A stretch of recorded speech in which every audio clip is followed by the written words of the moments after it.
Okay, Cochran Q test or non-parametric test. This one is the third non-parametric test हामीले deal गरिरहेकोमा र it is a simpler, simply like the ANOVA table हैन, direct indirect method of ANOVA हामीले जसरी गरे त्यस्तै खालको नै हो, तर it is much easier than that, जसमा चाहिँ हामीले samples हरुमा जसमा जुन grouping गर्दाखेरि like all other non-parametric tests we need to group those data, अनि grouping गरेको data मध्येमा simply one set of data हामीले चाहिँ use गर्छौं जुन चाहिँ हाम्रो preferred data हुन्छ हैन. अब चाहिँ let's go into the introduction of this. Cochran Q test is used to test the equality of a certain treatment, particularly when the observations can be dichotomized as such as भनेर भन्छ success and failure, defective and non-defective, alive and dead, effective and non-effective भनेर भन्छ हैन.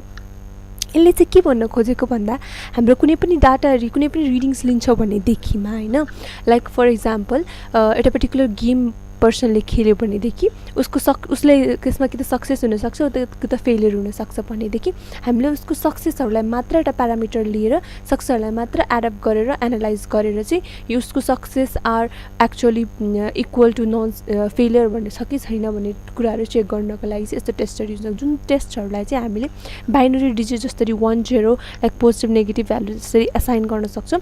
त्यसमा मध्येमा चाहिँ like only taking one values or only taking positive भ्यालुजहरुलाई लिएर हामीले यो टेस्टहरु गर्न सक्छौं. Only one group of data अघिसम्म चाहिँ हामीले दुईटा ग्रुप अफ डाटालाई एनालाइज गरिरहेको थियौं हैन. अब यो केसमा चाहिँ ओन्ली वन सेट्स अफ डाटालाई चाहिँ हाम्रो मेन फोकसमा राखेर गर्छौं हैन.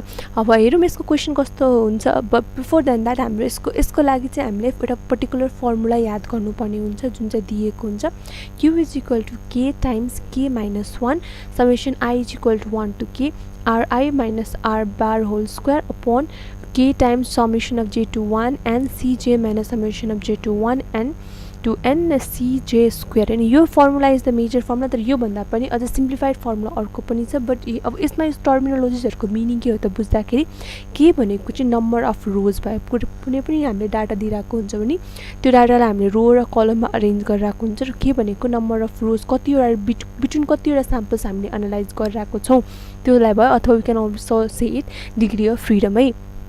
k - 1 is the degree of freedom. अब त्यसपछि अरु भनेको हाम्रो r भनेको रोज. अब रोजमा भएको हामीले एनोभामा पनि गरेको थियो. r भनेको रोजमा भएको भ्यालुजहरुलाई चाहिँ एड गरेर अनि स्क्वायर गरेर एड गरेको थियो. त्यसकारण यहाँ पनि त्यही सिम्पली r भनेको number of items in that रोलाई चाहिँ एड गरेको भ्यालु भयो र cj भनेको number of items in that कलमलाई एड गरेको भ्यालुबाट निस्किन्छ. r बार भनेको त मीन भइहाल्यो हैन. अब यसले सिम्प्लिफाइड फर्ममा we want adopt this formula. The formula we adopt is this है. यो जुन रेड स्क्वायर भित्र राखेको छ यो चाहिँ फर्मुला हामीले युज गर्छौं. यसमा चाहिँ के गरिन्छ same it is the same but हाम्रो जुन summation I to 1 ri minus r bar whole square लाई सिम्प्लिफाइड फर्ममा दिएको छ. Just summation k times summation I = 1 to k ri square minus summation I = 1 to k ri को whole square. So this is what you need to, because हामीले अब solution गर्दाखेरि we can find out the table. हामीले टेबलमा चाहिँ यो भ्यालुजहरु find out गर्छौं. त्यसकारणले यो फर्मुला चाहिँ प्रेफर्ड हो. रिमेम्बर दिस वन हैन. अनि त्यसपछि हाम्रो जुन q भ्यालु यसबाट त हाम्रो q भ्यालु आउँछ र as all the test initial टेस्टमा पनि हामीले के गरेको थियौ हाम्रो आको भ्यालुलाई चाहिँ पर्टिकुलर स्ट्यान्डर्ड भ्यालुसँग चाहिँ कम्पेयर गरेर हेरेको थियौ हैन. अब यसमा चाहिँ हामीले जुन q भ्यालु आको छ त्यो q भ्यालुलाई चाहिँ chi square टेबलबाट एनालाइज गर्छु र chi square को value at alpha and k - 1 degree of फ्रीडममा चाहिँ हामीले चेक गर्छौं. And as always if lesser than that we accept the hypothesis, if more we reject the hypothesis हैन.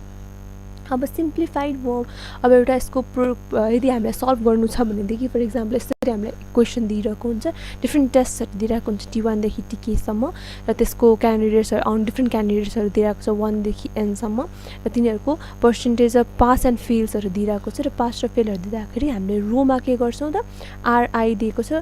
ri भनेको sum of all the passes है. पासेसहरुलाई सक्सेसहरुलाई मात्र add गर्नु पर्यो, हामीले फेलियरलाई एड गर्नु भएन. यो केसमा सक्सेसहरुलाई एड गरेर r1 गरे त्यसको स्क्वायर हामीले अर्को कलममा गर्यो ri स्क्वायर.